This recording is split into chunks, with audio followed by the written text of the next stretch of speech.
हामी तयार।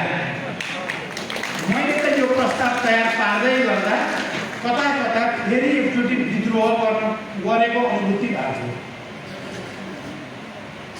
तपाईहरुले एउटा कुरा सुन्नु भएको छ, हिजो केन्द्रीय समितिको बैठकपछि केपीजी मसँग त्यत्तिकै मैले केही नराम्रो नगर्दा पनि रिसाएर मेरो कुर्सी हटाएको भन्ने त सुन्नु भएको छ तपाईले। माधवजीले भन्ने गर्नुहुन्छ, अहिले पनि भन्नु होला, त्यसरी कुर्सी हटाएर यतापट्टि लगेको भए त मैले त कुर्सी बोकेर केपीलाई जाउँला भन्थे। प्रचण्डजीलाई सजिलै गएर बस्नुभयो भन्नुहुन्छ उहाँले। मैले के भन्छु भने ठिकै हो भने तपाईँको स्थिति अनुसार म सम्मान गर्छु, तर मैले त्यति बेला भनेको थिएँ धन्यवाद केपीजी, तपाईँतिर थिएँ मलाई अप्ठ्यारो लाग्थ्यो, तपाईँले सबै जनता राष्ट्रप्रति गरेको घातको कारणले तपाईँसँग नजिक बस्दा अप्ठ्यारो लाग्थ्यो। मलाई माधवजी, झलनाथजी, नारायणकाजी, वामदेवसँग लैदिनु भयो, मलाई उताको किताबमा पुर्याइदिनु भयो, मलाई बहुमत बनाइदिनु भयो, धन्यवाद। सार त एउटै हो, माधवजी भनेको पनि त्यही सार हो, मैले भनेको पनि त्यही सार हो। तर अहिले अब एकचोटि फेरि सडकमा आन्दोलन गर्दा गर्वको महसुस हुन्छ, फेरि निरङ्कुशतन्त्रका विरुद्ध, फेरि स्वेच्छाचारिताका विरुद्ध, फेरि राज्यको दुरुपयोग गर्ने षड्यन्त्रका विरुद्ध जनताको साथमा, राष्ट्रको साथमा फेरि अगाडि बढ्ने अवसर प्राप्त भएको लाग्छ। यो चुनौती पनि हो, यो अवसर पनि हो। यो पार्टी एकता भन्ने कुरा पनि कहिलेकाहीँ पार्टी एकता भन्दा भन्दै सोभियत सङ्घको त्यो गति भयो, एकता भन्दा भन्दै पूर्वीमा त्यो गति भयो, एकता भन्दा भन्दै सिपिएमको पश्चिम बङ्गालमा त्यो गति भयो।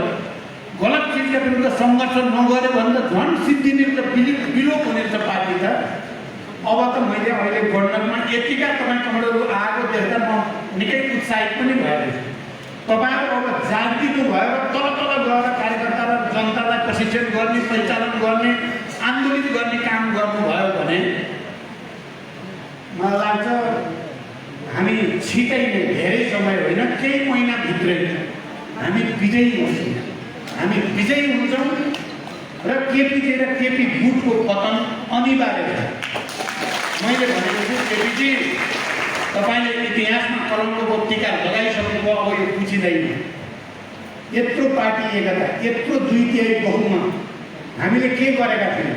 अन्तिम समयसम्म पार्टी एकताको निम्ति हामी पहल गर्दै थियौँ। तपाईँले जसरी दुर्घटना गराउनु भयो, तपाईँले इतिहासमा कलङ्कको टीका लगाउनु भयो, यो भेटिँदैन। तपाईँको पतन सुरु भयो र हाम्रो विजय अभियान सुरु भयो भनेको छु कमरेडहरू। यसलाई सार्थक बनाउनको लागि तपाईँहरू सबै अब केही समय यो आन्दोलनको कार्यक्रम हामी अलिकति त्यसलाई रिभिजिट गर्दैछौँ, के संशोधन पनि होला र सडकमा हामी अलिक जुझारू किसिमले जान जरुरी छ।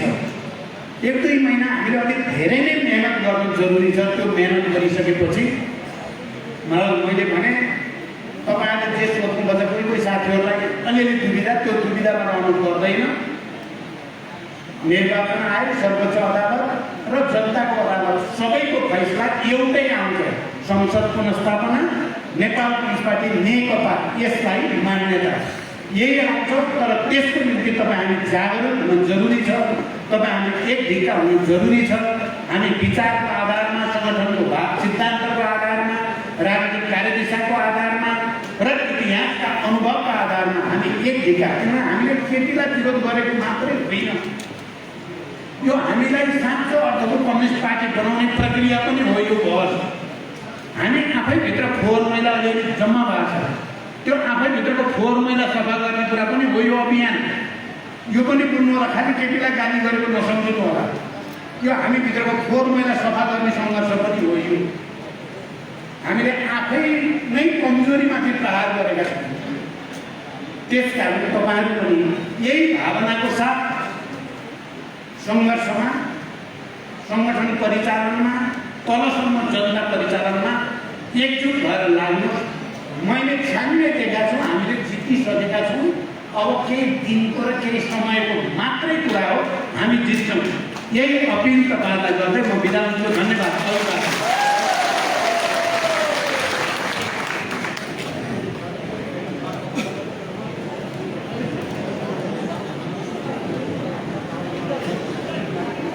धन्यवाद सर्दै कमरेड अध्यक्ष कमरेडलाई। कमरेडले भन्नुभएको चाहिँ यो पदको लडाइँ होइन, यो कुर्सीको लडाइँ होइन। जसरी अहिले केपी ओलीले प्रचार गरिरहेका छन् यो पदको लागि यो लडाइँ गरेको हो, यो कुर्सीको लागिको लडाइँ हो भन्ने उहाँले भन्नुभएको चाहिँ यो विधि र पद्धतिको लडाइँ हो, गलत प्रवृत्ति विरुद्धको लडाइँ हो, क्रान्ति र प्रतिक्रान्तिको लडाइँ हो, र विचार र विधिको लडाइँ हो, र स्वेच्छाचारी र निरङ्कुशताको विरुद्धको लडाइँ हो। हामीले अब यो लडाइँ लड्नको लागि हामी त्यति सजिलो अवस्थामा छैनौँ। हामीले फेरि पनि मेहनत गर्नुपर्छ। यदि हामी सबै मिलेर यदि मेहनत गऱ्यौँ भने छिट्टै यो लडाइँमा हाम्रो जित हुन्छ भन्ने कुरा कमरेड सधैँ अध्यक्ष कमरेडले राखिसक्नु भएको छ। यसलाई शिरोधार्य गर्दै हामीले यसलाई मनन गर्दै अब हामी गण्डकी प्रदेशका सम्पूर्ण कमरेडहरू जनताको घर दैलोमा, कार्यकर्ताहरूको घर दैलोमा, शुभेच्छुक समर्थकहरूको घर दैलोमा जानुपर्ने अवस्था छ। यो गर्नको लागि अब हामी 1 मिनेट पनि समयलाई खेर नफालिकन अब हामी आफ्नो ठाउँबाट कफन बाँधेर लाग्नुपर्नेछ, र त्यो लाग्नको लागि पनि हामी आतुरी छौँ र हामी लाग्छौँ भन्ने पनि प्रतिबद्धता जाहेर गर्न चाहन्छु। र यसै सन्दर्भमा अब अध्यक्ष कमरेड र हाम्रो प्रवक्ता कमरेड नारायण कमरेडको अब काठमाडौँ फर्किने फ्लाइटको समय पनि करिब नजिक भएको हुनाले हामी एकैछिनमा उहाँलाई बिदाई पनि गर्दैछौँ। र जुन हामीले यो अहिले केपी ओली सरकार, केपी ओलीको जुन पार्टीले अहिले जसरी केन्द्रीय सदस्यको आयोजक कमिटीको केन्द्रीय सदस्यको जुन एउटा पद जसरी हामीले दोकानमा सामान बेच्छौँ, सामान किन्न पाउँछौँ, त्यसै गरेर उनीहरूले त्यो पद पनि बाँडिरहेको अवस्था छ भने र त्यसै सवालमा हाम्रो बागलुङ जिल्लाका हाम्रो पुरानो कमरेड पूर्व अध्यक्ष अहिले प्रदेश समिति सचिवालय सदस्य श्री प्रसाद शर्मा, हाम्रो बागलुङका युवा नेता प्रदेश समितिका सचिवालय सदस्य हिरा केसी र हाम्रा अखिल नेपाल महिला सङ्घका पूर्व अध्यक्ष अहिले प्रदेश समितिका सदस्य गीता शर्मालाई पनि केपी ओली पार्टीको जुन केन्द्रीय कमिटीको सदस्य उहाँलाई उहाँको आफ्नो मनोगतले सोच अनुसार राखिएको थियो। उहाँले सुरुमा यसलाई प्रतिकार गर्दै हामी संस्थागत पक्षमा नै छौँ, हामी संस्थागत पक्षमा नै उभिन्छौँ भनेर राख्नु भएको छ। यसको लागि पनि उहाँलाई धन्यवाद दिँदै एकचोटि उहाँले उभिएर गर्नु अनुरोध गर्दछौँ। अब हाम्रो अगाडि हाम्रो अध्यक्ष कमरेड र प्रवक्ता कमरेड अब आजै नै काठमाडौँ फर्किनु पर्ने भएकोले समय अत्यन्तै हामीसँग न्यून छ। उहाँलाई बिदाई गरिदिनु न, सम्पूर्ण कमरेडले उठेर ताली बजाइदिनु। र अब हामी कार्यक्रमको अब अत्यन्तै महत्त्वपूर्ण घडीमा आइसकेका छौँ र हाम्रो पार्टीका श्रद्धेय अध्यक्ष कमरेड माधव कुमार नेपाल, पूर्व प्रधानमन्त्री, जनआन्दोलनका कमान्डर, वैश्विक विश्वव्यापी आन्दोलनका कमान्डर, कमरेडले अहिलेको पार्टीको परिस्थिति, हामीले लिनुपर्ने बाटो र गण्डकी प्रदेशलाई अझै माथि उठाउन दिनुपर्ने निर्देशनको लागि म उहाँलाई यो मञ्चमा आमन्त्रण गर्न चाहन्छु। आमन्त्रणको लागि उहाँलाई अनुरोध गर्न चाहन्छु। धन्यवाद।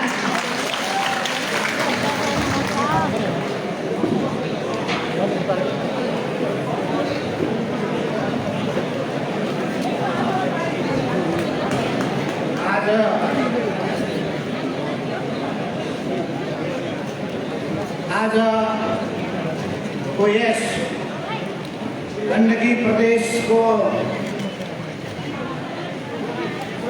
राजधानी पोखरा नगरीमा प्रदेश कमिटीद्वारा आयोजना गरिएको यस बृहत कार्यकर्ता भेला तथा संघर्ष अभिमुखीकरण कार्यक्रमका अध्यक्ष कमरेड, पार्टी का आदरणीय अध्यक्ष हमारा पुष्पहार प्रचंड केंद्रीय प्रवक्ता सचिवालय सदस्य और केंद्रीय संघर्ष समिति का संयोजक कुमार नारायण काली श्रेष्ठ लगायत पार्टी का स्थायी कमेटी केंद्रीय कमेटी र विभिन्नतामा आबद्ध हुनुभएका त्यसै गरी प्रदेश प्रतिनिधि सभा राष्ट्रिय सभा प्रदेश सभा र विभिन्नतामा आबद्ध हुनुभएका र यहाँ उपस्थित सम्पूर्ण कमेटीहरूलाई म नेपाल कम्युनिस्ट पार्टी नेकपाको तर्फबाट क्रान्तिकारी बाल सलामको अभिवादन गर्न चाहन्छु। तपाईँहरूका सामुमा हाम्रा अध्यक्ष तथा केन्द्रीय प्रवक्ता कमरेडले र त्यसै गरी यस प्रदेशका इन्चार्ज देवेन्द्र पराजुलीले पनि देवेन्द्र पौडेलले पनि आफ्नो विचार राखिसक्नु भएको छ र तमाम धेरै कुराहरूको बारेमा अवगत भइसक्नु भएको छ र यसै बिचमा दुवैजना नेताहरू काठमाडौँ फर्किनु पर्ने भएको हुनाले जतिखेर एकपल्ट सूचना आउँछ उहाँले बिचमा मैले बोल्दा बोल्दै हामीले उहाँलाई विदा गर्नेछौँ। मेरो मन्तव्य जारी रहनेछ। कमरेडहरू बहुत लामो समय परम्परापछि तपाईँसँग भेटघाट गरिरहेको छ। मेरो मनमा पनि ठुलो इच्छा थियो त्यसै बिच र पार्टीका सबै गतिविधिहरूको बारेमा हाम्रो पार्टीभित्र भइरहेका यी सम्पूर्ण क्रियाकलापहरूको बारेमा तपाईँहरूलाई जानकारी गराउँ भन्ने मेरो इच्छा थियो तर समयले दिएन। यो कोरोनाले पनि दिएन, यो महामारीले गर्दा पनि दिएन र हाम्रो केन्द्रीय कमिटीमा केपी कमलले सुरु गर्नुभएको किचडोको कारणले गर्दा पनि सम्भव भएन। अहिले उहाँले भन्ने गर्नुपर्छ किचडो यिनीहरूले खडा गरे, किचडो हामीले खडा गरेका होइनौँ। यस सन्दर्भमा म अलि बढी आधिकारिक गर्ने गर्न सक्छु किनभने म केपी ओलीलाई पनि 48-49 वर्षदेखि चिन्दछु र कमरेड पुष्पहार प्रचण्डसँग पनि 35-40 वर्षदेखिको लामो सहयात्रा रहेको छ। त्यसो हुनाले केपी ओलीका आन्द्रा भोलि सबै मलाई थाहा छ।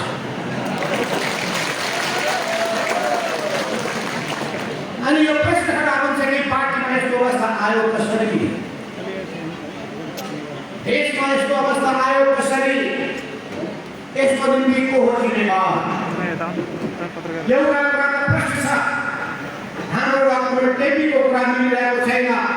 उहाँ भन्नुहुन्छ पार्टीमा कुनै समस्या छैन, पार्टीमा कुनै समस्या छैन। हामीले भन्दै आयो पार्टीमा समस्या छन्। यो समस्या छन् भन्ने कुरालाई पहिले स्वीकार गर्नुपर्छ अनि समस्या छन् भने त्यसका कारणहरू खोजी गर्नुपर्छ।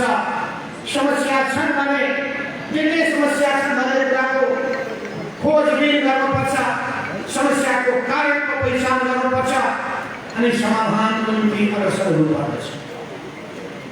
पार्टीको नेताको काम के हो? त्यो बेलामा पार्टीको अध्यक्षको हैसियतमा उहाँको जिम्मेवारी थिएन। पार्टीको केन्द्रदेखि लिएर तलसम्मका समस्याहरूको बारेमा जानकारी प्राप्त गर्ने, समस्याहरू के हुन् भन्ने कुराको खोजबिन गर्ने, ती समस्याको समाधानका निम्ति पहलहरू गर्ने कि आज पहिलोचोटि नेपाल कम्युनिस्ट पार्टीको स्थापना भएको हो र उहिले 2006 सालमा कम्युनिस्ट पार्टीको स्थापना भएको थियो। तत्पश्चात भन्ने 1970को दशकमा 2028 सालदेखि यता या 26 सालदेखि यता केन्द्रीय निम्न स्तरको छापा आन्दोलन गरौँ, कोके भनौँ, चौथो महाधिवेशन भनौँ, यो विभिन्न धारहरूबाट अगाडि बढ्दै बढ्दै बढ्दै बढ्दै हामी अगाडि देखा परेका भयौँ र हामीले नै यो नयाँ धारको सुरुवात गरेका हौँ। यो नयाँ धारको सुरुवात हामीले गरेका हौँ। सानो संख्या थियो त्यतिखेर थोरै मानिस थिए त्यतिखेर त्यो सानो संख्या थोरै व्यक्ति पुरानो नेताहरूले हामीलाई हेर्न हामीले अस्वीकार गर्दै अझै गद्दार भन्दै मनमोहनजीलाई पनि मनमोहन समूह गद्दार समूह भन्यो मोहन विक्रमजीलाई पनि त्यही भन्यो तुलसीराजलाई त्यही भन्यो पुष्पलालाई त्यही भन्यो ती भन्दै पनि हामी अगाडि बढ्यौँ तर कहिले पनि अरूहरूले ती नेताहरूले हामीलाई शत्रुमा धर्दै कहिले हेर्नु भएन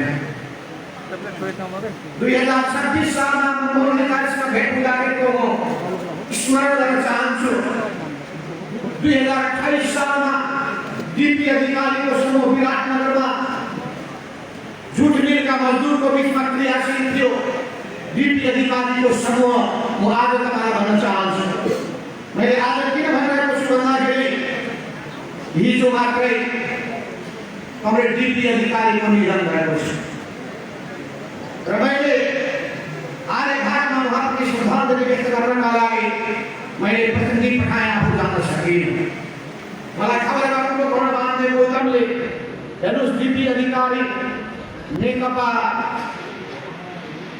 माले फुटेको बेलामा उहाँ पार्टीमा आउनुभएको थियो सदस्य मैले बनाएको थिएँ र यही पार्टीमा उहाँले पनि हुनुहुन्थ्यो हुन त मैले बिचमा सुनेको थिइनँ उहाँले भनेपछि मैले पत्याउने त्यसो हुनाले पार्टीमा उहाँ प्रवेश गर्नुभएको भनिसकेपछि उहाँप्रति मैले आज तलका समूहमा हार्दिक श्रद्धाञ्जली व्यक्त गर्न चाहन्छु मानिसहरूले गल्ती गर्न सक्दछन् डीपी अधिकारी कम्युनिस्ट पार्टीका पुराना नेता मध्ये पर्नुहुन्छ तर उहाँले बाटो बिगाउनु भयो पञ्चायतमा सहभागी हुनुभयो पञ्चायतको मध्यवार पनि बन्नुभयो तर पछि पश्चाताप गर्दै अगाडि बढ्नुभयो भित्रभित्रै उहाँले पार्टीको गतिविधि पनि विभिन्न समयमा चलाइरहनु भएको थियो उहाँका समूहका कतिपय नेतालाई म चिन्दथे मेरो सिधै आमना सामना भएको थियो विराटनगर जुट मिलका मजदुरहरूको बिचमा संगठन निर्माण गर्ने सन्दर्भमा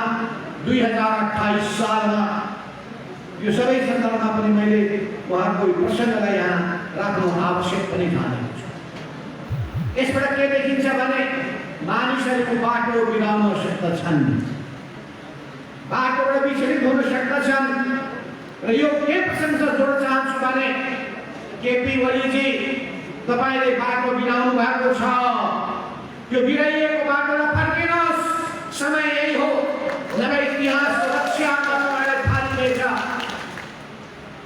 तपाईले यदि आफ्नो गल्ती स्वीकार गर्नुहुन्न भने यत्रो ठुलो संविधानमाथि घात गर्नुभएको छ कम्युनिस्ट आन्दोलनलाई तपाईँले निमित्ताङ्ग पार्नका लागि तपाईँले जुन हिसाबले चल्न खोज्दै हुनुहुन्छ त्यसले आन्दोलनलाई हित गर्दैन तपाईँको पनि भलो गर्दैन त्यसो हुनाले अहिले पनि सच्चिनुहोस् गल्ती स्वीकार गर्नुहोस् प्रतिनिधि सभाको विघटनको निर्णय बेठिक भयो भन्नुहोस् त्यसको निम्ति कमसेकम तपाईँले क्याबिनेटको बैठकबाट एउटा प्रस्ताव पास गर्न सक्नुहुन्छ त्यसको संवैधानिक महत्त्व नभए पनि राजनीतिक महत्त्व हुन्छ त्यसको बेग्लै किसिमको जनतामा प्रभाव पर्छ र त्यसैका निम्ति कमरेड वामदेव गौतम लागिरहनु भएको छ वामदेव गौतमलाई मैले भनेको छु तपाईँले लागेर पार लाग्नेवाला छैन तपाईँ बालुवा पेलेर तेल निकाल्न खोज्दै हुनुहुन्छ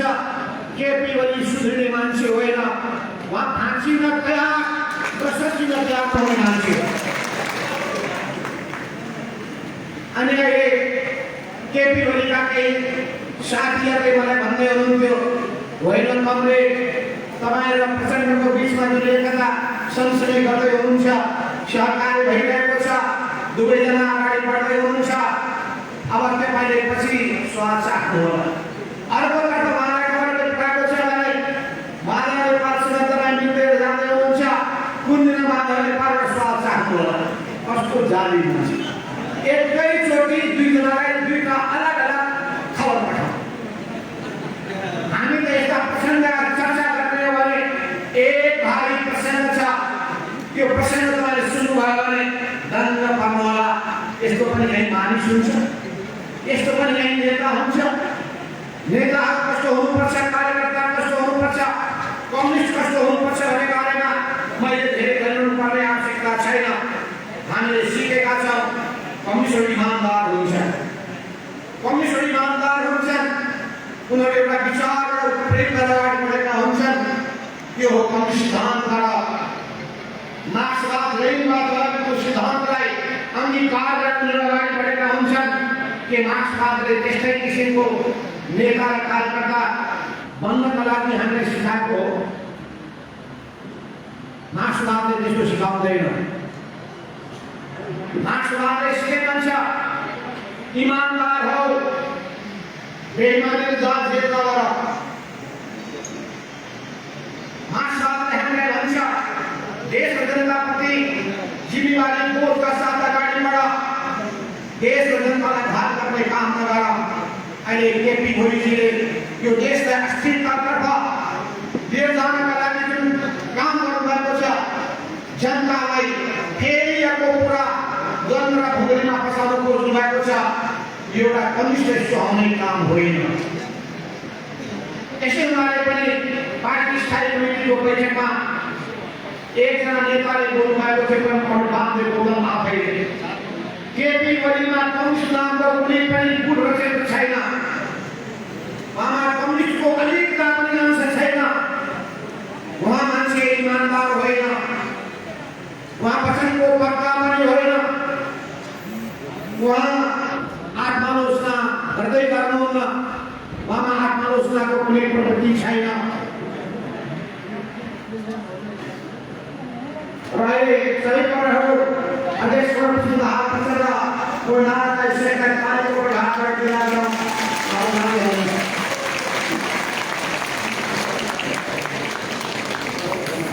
त्यसो नआने खबरहरू तपाईँहरूले सबै कुराहरूको जानकारी राख्नुपर्छ, किनभने तपाईँहरूलाई धेरै धेरै गलत कुराहरू सुनाएर भ्रमित पार्ने कोसिस हुन सक्दछ, तर भ्रममा पर्नुपर्ने कुनै आवश्यकता छैन। हामीले गल्ती गरेका छौँ कि छैनौँ त्यसको तपाईँले मूल्याङ्कन गर्नुहुनेछ। हामी तपाईँहरूको अग्नि परीक्षामा उभिनका लागि तयार छौँ। एउटा भनाइ छ, नबिराउनु न डराउनु। बिराइएको छैन भने डराउनु पर्ने कुनै आवश्यकता छैन र हामीले बिराएका छैनौँ। पार्टी एकताका लागि, पार्टीलाई क्रान्तिकारी दिशामा लिएर जानका लागि, पार्टीलाई गतिशील बनाउनका लागि हामीले आफ्नो तर्कसक्दो कोसिस गरेका छौँ। पार्टीभित्र अन्तरसङ्घर्ष चलिरहन सक्दछ, यो कुनै ठुलो कुरो होइन। यसै प्रसङ्गमा म एउटा पुरानो घटना तपाईँलाई सुनाउन चाहन्छु। यही कास्कीको पोखरा, यही पोखरामा 2038 सालको कुरा हो। त्यतिखेर नेकपा मालेको बैठक बसिरहेको थियो। यो बैठक बसिरहेको बेलामा सन् 39 सालको कुरा हो। बैठक बसिरहेको बेलामा बैठकमा हुनुहुन्थ्यो जेएन खनाल, बैठकमा हुनुहुन्थ्यो सिपी मीनाली, बैठकमा हुनुहुन्थ्यो जीवराज आश्रित लगायतका केन्द्रीय कमिटीका सदस्यहरू तत्कालीन। र त्यो बैठक बस्दा बस्दै सिपी मीनाली बैठकमा जुरुको उठ्नु हो, किन बहस भइरहेको थियो। बहस हुँदा हुँदै बैठकमा उठ्नुभयो, माइक फालिदिनुभयो, अनि त्यसपछि तल लिनुभयो, सरासर उहाँ बाटोबाट अगाडि बढ्न थाल्नुभयो। बैठकको वातावरण स्तब्ध भयो, सबै मुखामुख गर्न थाले। म तुरुन्त त्यहाँबाट तल ओर्दै पर गएर सिपी मीनालीले समातेर ल्याएर त्यो बैठकमा राखे र यसरी पार्टीभित्रका समस्यालाई समाधान गर्नका लागि अगाडि बढ्ने व्यक्ति हो म। यदि मात्रै होइन, म सुनाउन चाहन्छु पार्टीभित्रको अवस्था कस्तो भएको थियो। मनन भण्डारी, म र सिपी मीनाली बनारसमा हामी गएका थियौँ। बनारसको कार्यक्षेत्र थियो, इन्डियाको कार्यक्षेत्र सिपी मीनालीको थियो। सिपी मीनाली र मनन भण्डारीको बिचमा एकदम मित्रता थियो। एउटै कोठामा बस्न नसक्ने, एउटै ओछ्यानमा सुत्न सक्ने, के गर्ने हुन् लाग्ने हुन् कि भनेर डरले छरछर काट्नुपर्ने। यो अवस्थामा पनि फेरि पनि ती विषयहरूलाई साथमा लिएर यो पार्टीलाई, यो आन्दोलनलाई एउटा उचाइमा पुर्याउने काम गरिएको छ। त्यसमाले झगडाले अन्तर्द्वन्द्वले अन्तर्सङ्घर्षले पार्टी कमजोर हुँदैन।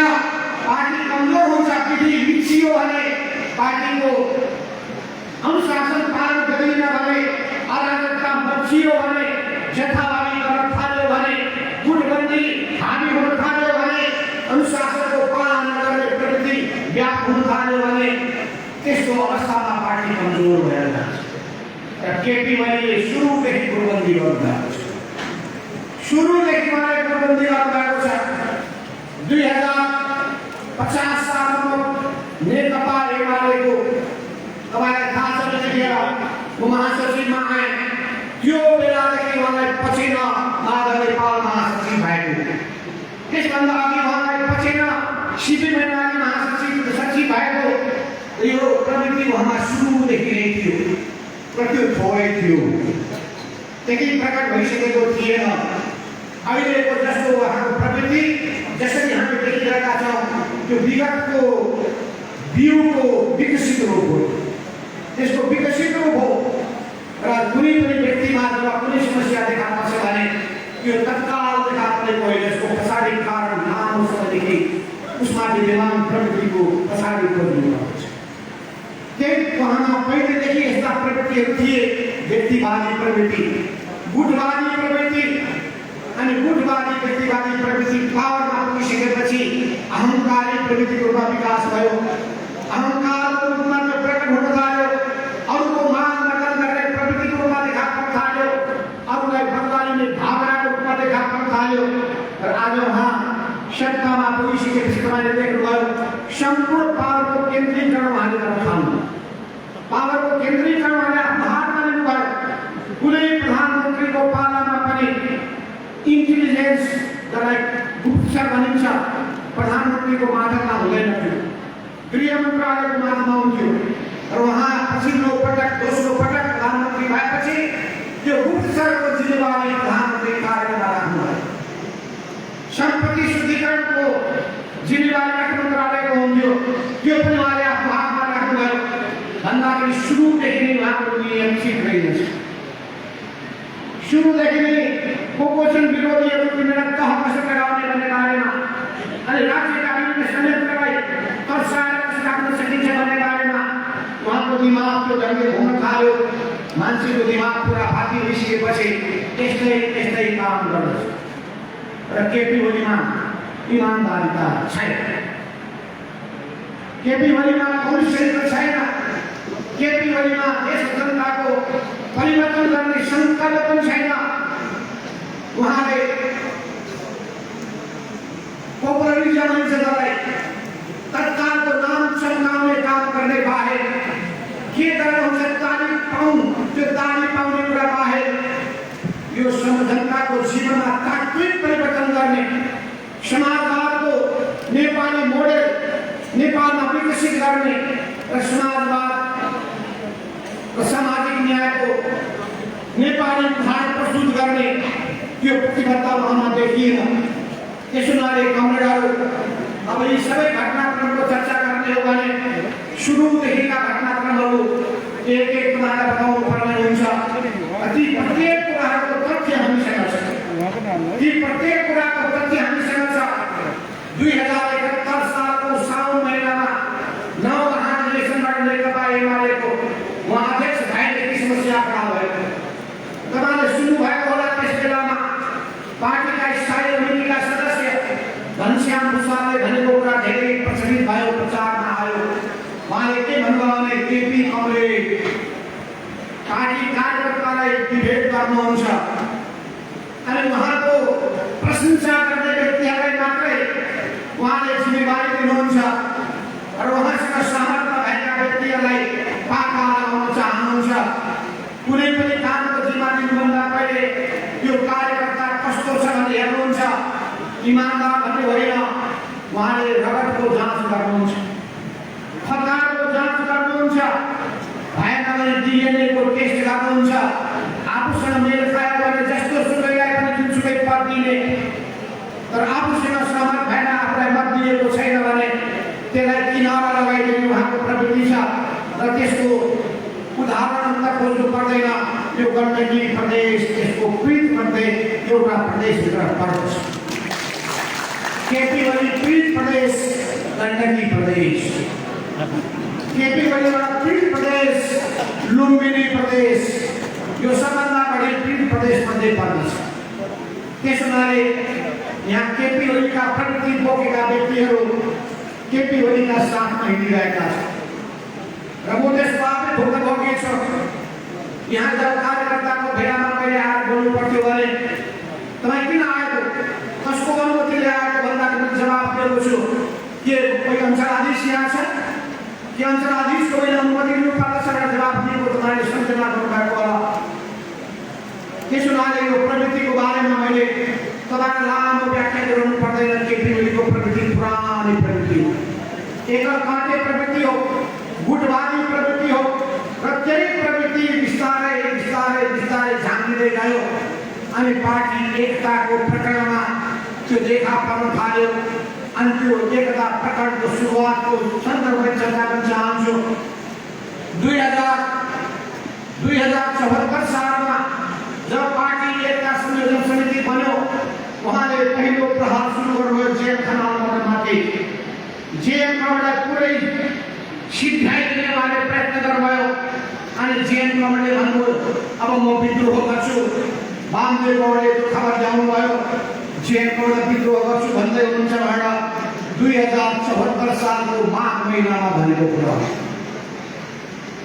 2074 सालको कुरा गर्दैछु तपाईँलाई। त्यो बेलामा त्यसै गरी हामीले स्थितिलाई मिलाइसकेपछि फेरि अनि उहाँले खेल्न सुरु गर्नुभयो। मलाई 1 नम्बर वरिष्ठ नेताको रूपमा राख्नुभयो, 2 नम्बरमा चेला झार्नुभयो। उहाँले मलाई के भन्नुभयो भने जेएम खनाल वरिष्ठ नेता हुने लायक नै छैनन्, त्यसलाई पार्टीमा विदा गर्नुपर्छ। तपाईँ काबिल मान्छे हो, तपाईँ बाहेक अर्को कोही वरिष्ठ नेतामा हुँदैन। मैले भने अनि पूर्व प्रधानमन्त्री भइसकेका पार्टीको महासचिव भइसकेको व्यक्तिलाई अपमान गर्न मिल्दैन भनेपछि उहाँले मलाई भन्नुभयो त्यसो भए 2 नम्बरमा राख्नुपर्छ, 1 नम्बरमा सम्भव छैन। प्रचण्ड कांग्रेस पार्टीको रूपमा भन्नुभयो कि वरिष्ठ नेतामा तपाईँ हुनुपर्छ। उहाँले मलाई मात्रै सोच्नु भएको त्यो अवस्थामा राखियो। पछि जब मसँग उहाँ सङ्घर्ष गर्न थालेपछि कसैले मलाई तल झार्ने त्यही धुनमा लाग्नुभयो अनि जेएम खनाललाई 1 नम्बरमा 2 नम्बरमा बनाउन धेरै कसरत गर्नुभयो। मैले सहज गरिनँ। मैले भने केही फरक पर्दैन, जेएम खनाल 1 नम्बर नेता आउनुहोस्, म 2 नम्बर हुन्छु। राजनीतिमा यस्तो भइरहन्छ। त्यो पछाउन सक्ने खोपी चाहिन्छ एउटा कम्युनिस्ट। जेएम खनालले अहिले केपी ओलीलाई कारबाही गरेर अध्यक्ष हटाइसकेपछि खाली ठाउँमा उहाँले गरिसकेर भन्नुभयो कि अहिले अध्यक्षमा नेपालमा प्रस्तावित गर्छु। सिङ्गो केन्द्रीय कमिटीले तालिको प्रभावबाट त्यसलाई समर्थन गर्यो। यो हो कम्युनिस्ट चरित्र, यो हो एउटा कम्युनिस्टमा हुनुपर्ने गुणहरू। त्यो केपी ओलीमा छैन र कम्युनिस्ट पार्टीमा हुनुपर्ने नेताहरू त्यो पनि नेता अध्यक्ष रहेको मान्छेको हृदय उदार हुनुपर्ने हो, विशाल हुनुपर्ने, उसले न्यायोचित काम गर्नुपर्ने हो, उसले अन्याय न्याय के हो भन्ने कुराको विभेद गर्नुपर्ने हो। मैले उहाँलाई धेरैचोटि भने 9 महाधिवेशनमा तपाईँहरूको बिचमा प्रतिद्वन्दिता थियो, त्यो अब च्याप्टर सिद्धियो। अब तपाईँ अध्यक्षमा आइसक्नु भएको छ। तपाईँको निम्ति सबै कार्यकर्ताहरू बराबर हुनुपर्छ, समानताले व्यवहार गर्नुपर्छ। तपाईँले भेदभाव गर्ने काम नगर्नुहोस्, सबैलाई आफ्नो मान्छे ठान्नुहोस्। उहाँले पनि ठान्नु भएन। एकीकरणको सिलसिलामा के गर्नुभयो भने 9 महाधिवेशनमा मलाई कतिले व्यक्ति छानी गरेर त्यो ठाउँबाट उहाँले जिल्ला कमिटी हो भने अध्यक्ष साहेबको ठाउँ छ भने त्यो पूर्व माओवादीलाई दिने अनि उहाँको अध्यक्ष साहेबको ठाउँ छ भने आफूले लिने। इन्चार्ज तय गर्दाखेरि कहिलेका इन्चार्ज केन्द्रीय सदस्यलाई त्यसमा हटाइदिने। यस्ता अनेक कामहरू गर्दै उहाँ आउनुभएको छ। यो सबैले पार्टीको समस्या खडा भइरहेको थियो र त्यसको एक्लो विरोध मैले गरिरहेको थिएँ। केपी ओलीको त्यो प्रवृत्तिका विरुद्धमा एक्लो उभिएको थिएँ अनि त्यो प्रचण्ड कांग्रेसले पनि कुरा के हो भन्न थाल्नुभयो। किन उहाँलाई थाहा हुने कुरो एमालेको विरोध के छ भन्ने कुरा मलाई थाहा हुने कुरो भएन। त्यो स्वाभाविक रूपमा त उहाँले पुग्दै जानुभयो, उहाँले मलाई साथ दिनुभयो र मेरो पक्षमा उभिनुभयो, जेलमा उभिनुभयो, बाँधेर